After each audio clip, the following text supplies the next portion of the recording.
నీ జీవితాల్లో చేయాలని ఆశ కలిగినారు. ఈ వీడియోని చూడండి ఒకసారి. ఈ వీడియోలో దీన్ని గోల్ఫ్ అనే గేమ్ అంటారు. గోల్ఫ్ అనే గేమ్ ఉన్నప్పుడు క్రికెట్ లాగానే అనిపిస్తుంది, కానీ అలా కాదు, ఒకే ఆటగాడు ఉంటాడు.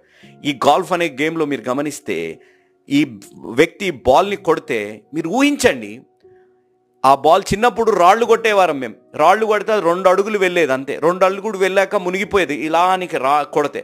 ఇక్కడ మీరు గమనిస్తే గుండ్రంగా ఉండే బాలు ఆ నీళ్ళని అంతా దాటి ఆ గడ్డి మీదకు వచ్చి ఎక్కడైతే పడాలో అక్కడంతా తిరుగుతూ అది పడింది.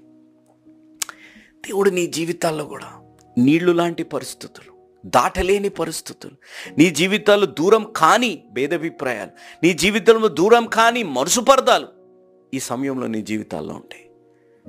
ఈ విధంగానే దేవుడు అవన్నీ దాటించి నీకు సమాధానం ఇవ్వాలని, నీవన్నిటి నుంచి విమోచించి, కష్టాల నుంచి విమోచించి నీకు సమాధానం ఇవ్వాలని ఆశ.